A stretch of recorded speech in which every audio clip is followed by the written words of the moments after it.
Good morning. This is Saturday, the 17th of December 2022, and we're coming live to you from Nasrec Expo Center here south of Johannesburg, where the ANC is holding their 55th National Conference. My name is Adrian Basson. I'm the Editor-in-Chief of News24, and it's a pleasure to be with you this morning. I'm joined this morning by Mpumelelo Mkabela, our political analyst, columnist for News24 and former editor. Welcome, Pumi, as well as Junior Khumalo, our political journalist on News24. Junior has been working throughout the night to get all the truth about what was happening yesterday before we had that tumultuous start of the conference. Yesterday was day one of the ANC's national conference at Nasrec, marked mainly by mayhem caused by the KwaZulu-Natal delegation. Not unsurprisingly so, if you remember what former President Jacob Zuma asked him a week ago in KZN. Don't allow President Ramaphosa to deliver his political report. They almost succeeded, but they didn't. In the end, Ramaphosa, about more than 2 hours delivering his political report, outlining a pretty grim situation of the country and of the state of the ANC. We are quite a bit behind our program. This morning we would have had nominations last night of positions. None of that happened. And I want to start with you, Junior Khumalo, to just explain to our viewers what exactly is going on at the moment. I know yesterday the conference was stopped short. They didn't go late into the night, so a large part of the program wasn't reached yesterday. This morning, I think at 9, they said they will start with something called credentials. So just for those of us not so schooled in ANC politics, what exactly does that mean? What's happening right now inside this hall? Okay, let me start with yesterday. The delay was caused by some of the delegates not being able to get their registration done on time. So the registration happened until late at night. The understanding is that right now it's still going ahead. So we just got confirmation this morning that the first press briefing is likely going to happen just after lunchtime, meaning there's going to be a delay even in the adoption of credentials. So the whole adoption of credentials is when the delegates, the conference itself decides on who's going to vote. So which delegates are going to vote from which province, which is also likely going to cause a lot of skirmish within the conference once it starts, because some provinces have already indicated that some branches, some delegates were disqualified by the acting Secretary General, Paul Mashatile. So that's also likely going to cause a bit of delay as they debate whether to allow some of these people or not. So yeah, that's going to be a bit of So let's just get this straight, Junior. We are on day 2 of the conference. We are already basically a day behind program. We didn't do any nominations yesterday. We also didn't have, I think there was going to be a closed session to debate Integrity Commission reports, if I'm not mistaken. Sure. We've done none of that yesterday, and we are still registering delegates at this time. So this conference is running way behind schedule. Have you picked up stompies from your sources, or just, what is the talk in ANC circles about what's causing this delay? So firstly, KZN had decided to try and collapse the presidential report being delivered by the president, because they didn't want him to deliver the report. They were saying that he has now been criminally charged, so he can't deliver it. And also, I think they've realized that they don't have enough numbers. So their best bet is to try and collapse the entire conference and not have it go ahead, which they didn't succeed, because most of the delegates want this to happen. They want to have a renewed ANC afterwards. So based on that, there's also been this large delay. So what is supposed to happen is they're going to adopt the credentials, which is likely to take a while, maybe around 2 hours if we are lucky. And then after that, they're going to adopt the rules of conference. So it's going to also be another heated debate, because already there are some people that have been disqualified from standing. Yobatabile Dlamini's Tony Yengeni was disqualified, but he appealed successfully. So there's a lot of people that are also going to raise their hand and suggest, why did Yobatabile Dlamini not make it into the list after she had been nominated. So the Integrity Committee is likely to come up and give its explanation to the conference. So it's going to take a long time. So we are likely going to have a position of nomination of the top 6 candidates maybe happening in the evening today, if we are lucky. So the voting is definitely not going to happen today. Which puts us a full day behind schedule. And Mpumelelo Mkabela, this is exactly what Cyril Ramaphosa spoke about yesterday in his political report, when he did a diagnosis of the party, and he said, comrades, we are fighting more over positions and resources than about policy matters and about solutions to fix the many ills in our country. And here we are at the ANC conference on day 2, and there's seemingly still fighting about who's supposed to be here, who's supposed to vote, who shouldn't be on the voting list. Isn't this exactly what he was talking about? That's exactly what he was talking about. In fact, as he was talking, it was playing itself out. We could witness it. We didn't actually need him to tell us. We could see on the floor that the ANC members are obsessed with credentials. They're obsessed with who's can command, who can command a louder voice to condemn the president or to support the president. As the KZN grouping was singing in support of Zuma and wanting to disrupt the conference, the Limpopo grouping and others were singing in support of Ramaphosa, saying they love him. So what we are seeing here, Adrian, in my view, you are seeing an ANC that's very disorganized. They don't have the technical administrative capacity to put together a conference, which obviously raises doubt about their ability to govern the country. And secondly, as they're obsessed with credentials, credentials are critical in the sense that it's about validity. Who is validly here? Who is not here according to the rules? If you are here according to the rules, in other words, you've got credentials, you are a valid delegate, then you can vote. So as they're obsessed with that, then they don't have time to discuss policies. Exactly. There's a whole list of commissions that are supposed to sit on a variety of issues. Commissions, the Integrity Commission is supposed to table its report to discuss, among other issues, Pala, for example. And there's a lot of issues on economic transformation, on social transformation, on a lot of other things that people are concerned about, that have to do with service delivery, that the governing party must give instruction to government to follow. But those things are not going to find time because we're fighting over credentials. The conference is disorganized, there's no administrative capacity, and it comes on the back of an ANC that's financially distressed. Its officials had not been paid for a long time, or a payment had been done but intermittently.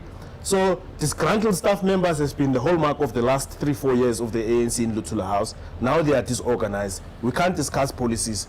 So it's really, it doesn't augur well for the ANC. Ironically, Mpumelelo, the conference was changed this time, the structure of the conference. So at the previous ANC national conferences, we first had the commissions, if I remember well, and then went into voting on the last 2 days.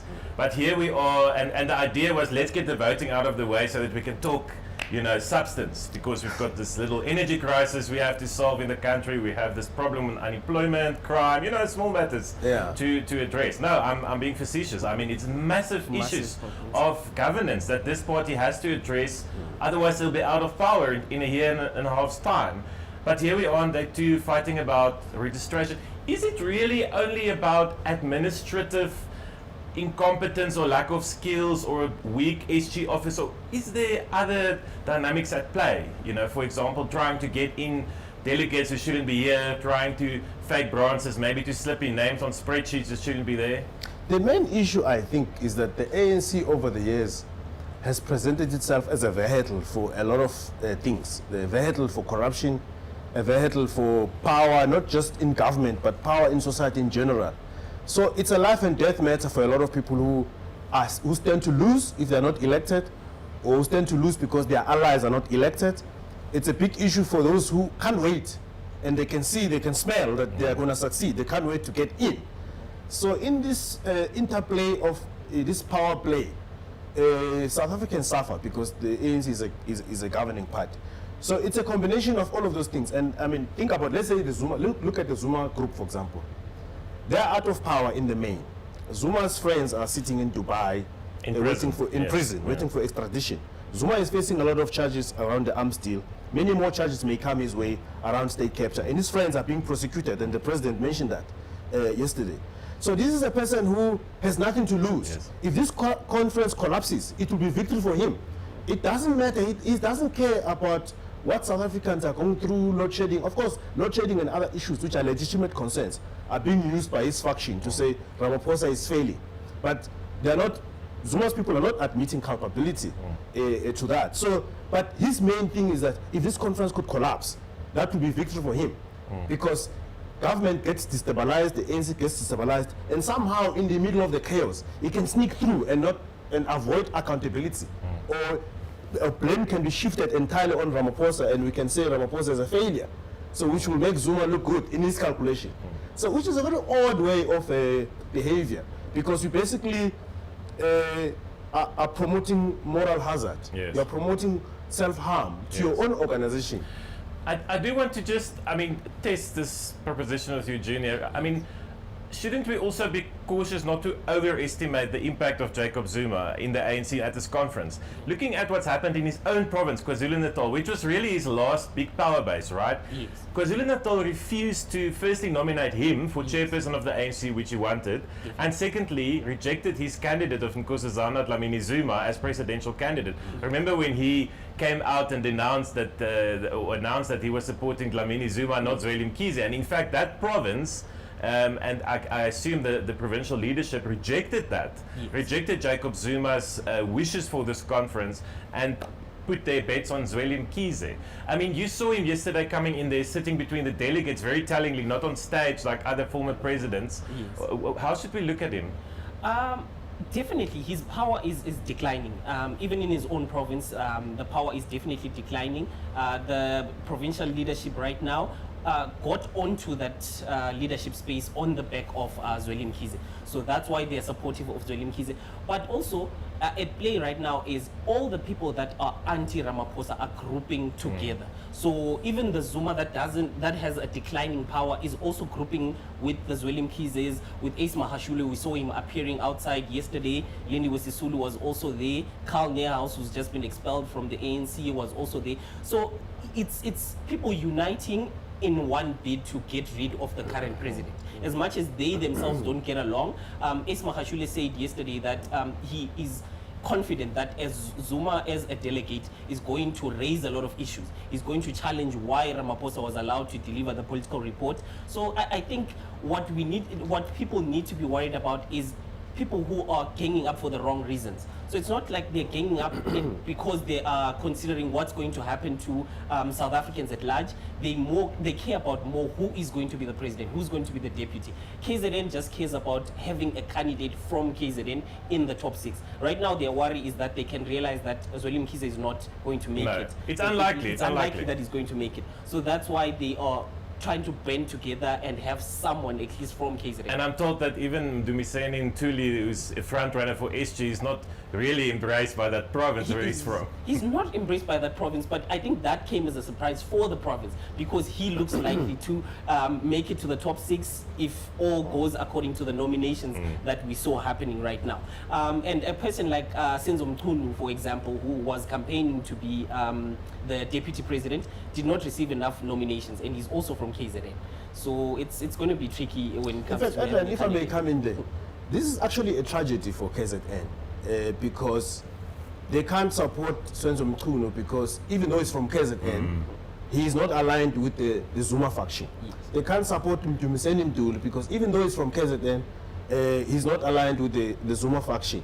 So the idea that Zuma is the litmus test, sort of a litmus test, almost like the common denominator around which people must make decisions.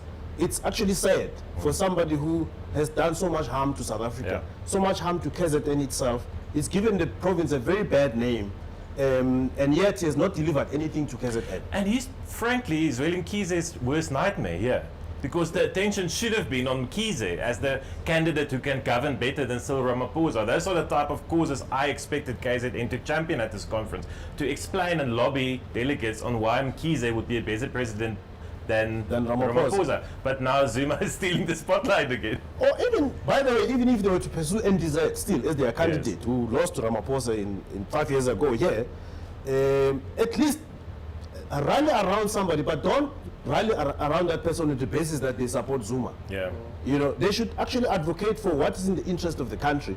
In fact, the real issue for KZN for me would be if they were to get to support other candidates from other provinces, based on the fact that those candidates are going to do good for KZN and for the country, instead of being so parochial, so regionalist, and so Zuma, so Nkandla, it takes them so backward, and the other provinces, the other 8 provinces, lose respect for KZN. And let's remind ourselves, Junior, it's a lot, but they are the biggest province here, KZN. They've got about, I think, 900 and something delegates Yes, out of 4,700. Yes. They cannot decide who wins know, this conference. There's yes. another 3,000 votes up for grabs. 3,700 votes up for grabs. yeah. Just to end on this matter of KZN and factionalism and position politics, you told me something earlier this morning about the KwaZulu-Natal provincial leadership that had to intervene last night. Can you just share that with our viewers? So the provincial leadership, the chairperson, the deputy chairperson had to call all the delegates and try and discipline them and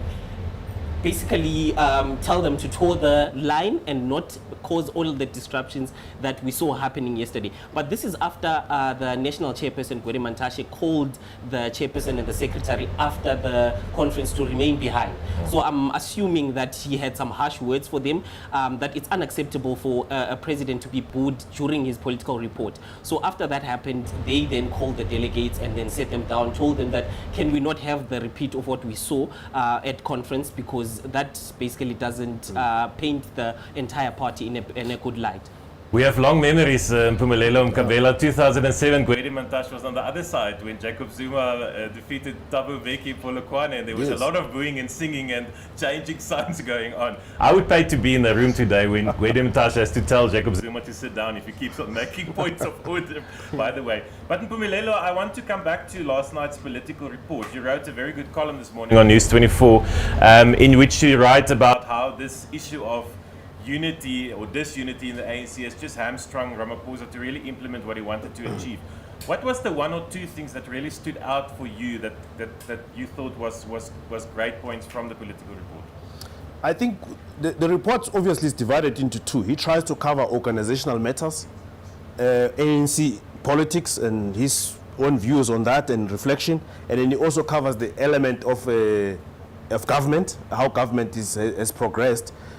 What stands out for me is the consistent reference, and it came out also in the policy conference report that he delivered here, in the 6th policy conference, is the continuous observation that mismanagement, misgovernance, and corruption continues to throttle the ANC's ability to govern and deliver the quality of life that it promises South Africans, the so-called better life for all. Yet the ANC is in power. It acknowledges this is a problem, but they seem not to be able to get around it. And again, it's a question of everyone is battling for positions for their own stomachs, really. So it seems to me that the admission that we are in the wrong, the admission that we are corrupt, the admission that we are divided, we need to do something about it, does not result in change. So it's like a continuous reference doesn't do anything. So we get into a situation where ordinary ANC members or even ordinary citizens are going to get tired. Yes, you are telling us you are divided. Yes, you are telling us you are corrupt. You are telling us you are weak in governance. But what are you doing about it? Absolutely nothing. And the second element that derives exactly from that point is when, towards the conclusion of his speech yesterday, the president talks about how South Africans are losing sort of interest in politics. And in elections specifically, yes. And the ANC actually is a victim of that, because as less and less people turn out to vote, the ANC's numbers are also decreasing. But of course, there's no guarantee that if more of those people were to vote, they'd vote for the ANC, because the reason why they're staying away is that they're disgruntled. Yes. But his worry, which I share with him, is that he talks about how the elections eventually might not be legitimate. And I agree with him, because elections are legitimate not only because there was no vote rigging, not only because, ticks the box in terms of the law. They are legitimate socially, morally, and in all of that, because many people turn out to vote. There is no better way to express legitimate and support of democracy than turning up for the election and vote for whatever party you choose. Then the government of the day has got broader legitimacy beyond just legal technicalities, because more people came up to vote, which means even if your party lost, you take responsibility because you voted, we lost, but we played, but we lost. Unlike somebody who says, I don't take responsibility for anything, because it leads to chaos in society. It undermines the very essence why you have a democratic system in a civilized society. Junior, this was essentially Ramaphosa's outgoing speech, right? As at the end of his first 5-year term as ANC president. I can't believe it's been 5 years, but here we are, 5 years of ANC president. So, did you get the sense that he was trying to take some kudos or some credit for for certain things that he and his administration has done. It was quite a dire assessment of the state of government and the state of the ANC. Yes, it was a dire assessment of the state of the ANC, but he did take credit by saying that since this administration has come in, it has tried to deal with the state capture, the individuals that perpetuated state capture. He said that all those people that were highlighted in the report should now be prosecuted, and that is because this current administration is taking charge of that. They are literally assisting the officials, law enforcement in doing that. So he did take a lot of credit on how they've tried to change and renew the ANC itself, and not just the ANC but also do better in governance and try and change the rot that was in most of the provincial and local governments as well. Mpumi, what was your take on that question? Is that this was kind of a reflection on his 5 years in term, but it was very bleak. I mean, were there moments when you thought, okay, he was not trying to convince delegates to vote for him again because he did A, B, and C? Look, he tried to squeeze some elements of positivity in what he has done. For example, he talks about how the economy has got some green shoots. Yes. And he talks about how, there's prosecutions going on. Because he's not meddling in state institutions, and they've seen a lot of this state capture. And he says, even though this is causing divisions among us, but it has to happen. We have to prosecute state capture. So you can see those are the elements where he was trying to get credit for his own term. But he can't get away from the fact that his term is marred by divisions. And he has to own up to those divisions because they happen under him. Whether he's the cause or not the cause, that's not the issue. But they happen under him.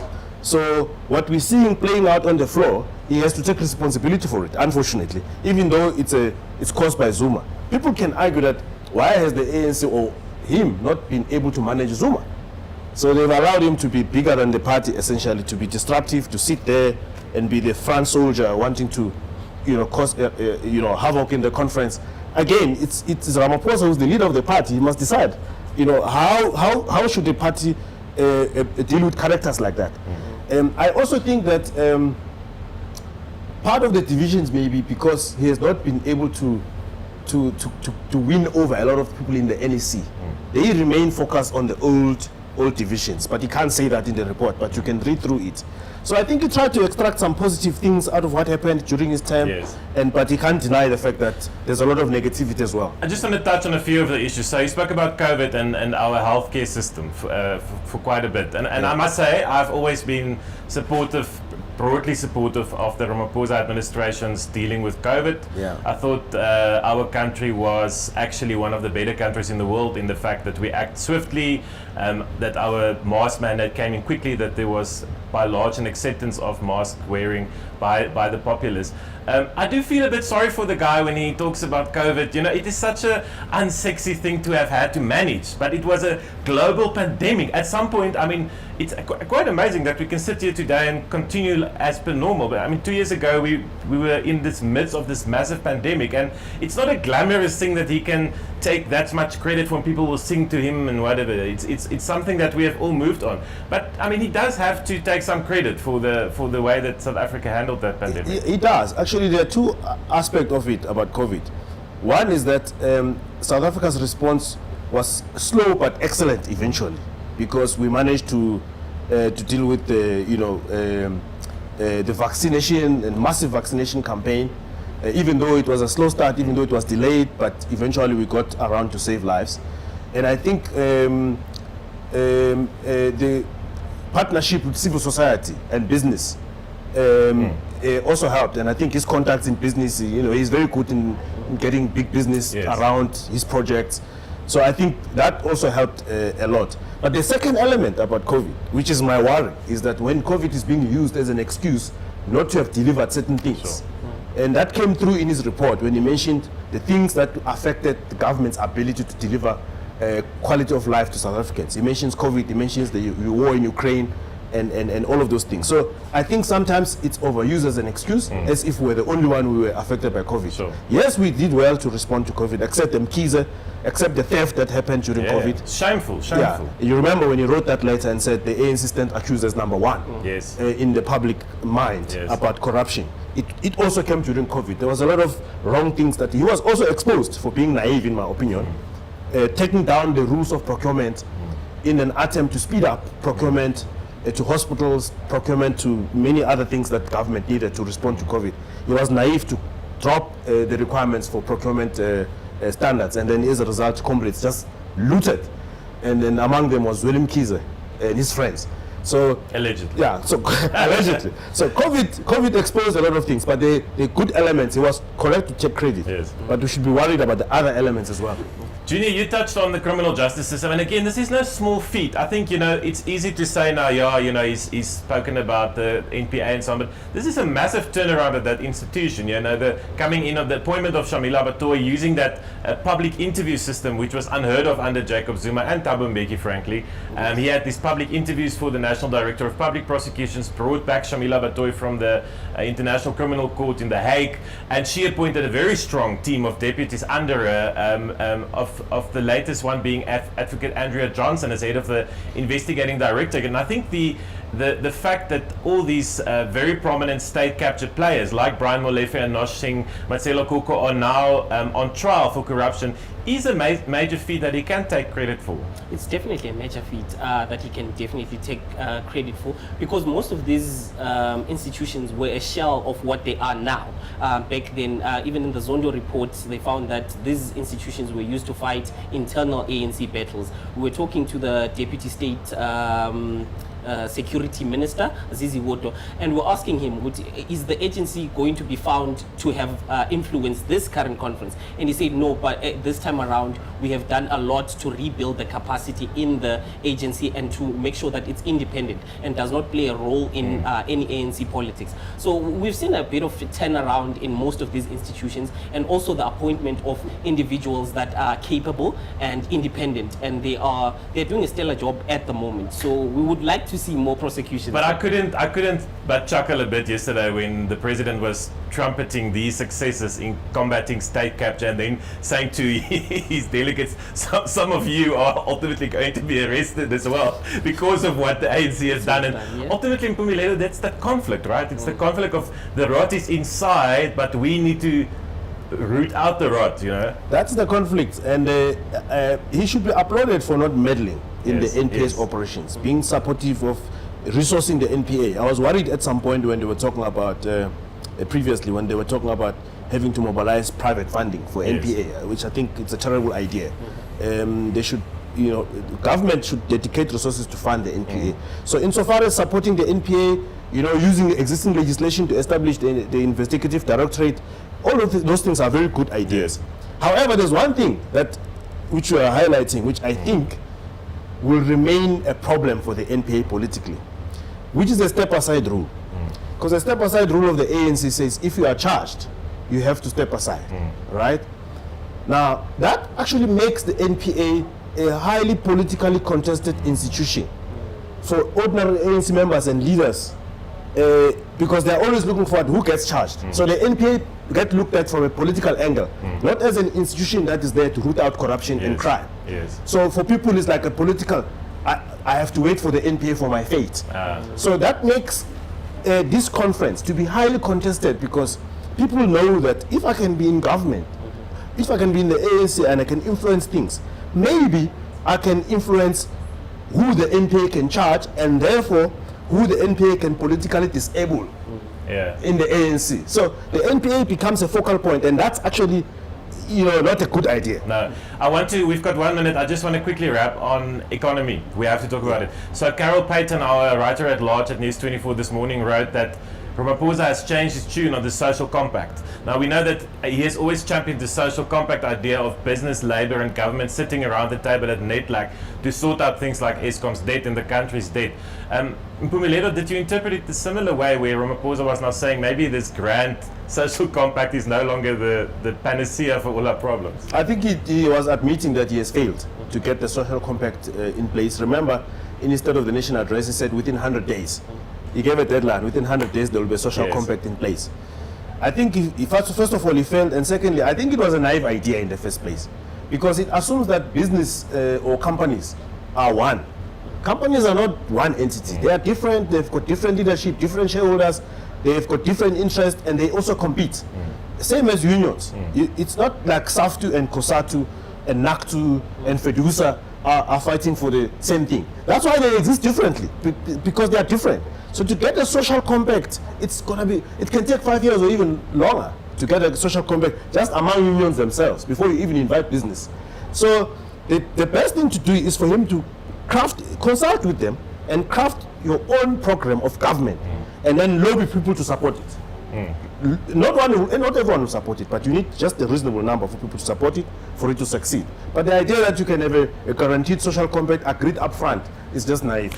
But unfortunately, these discussions may not happen here at Nasrec because we are way behind schedule.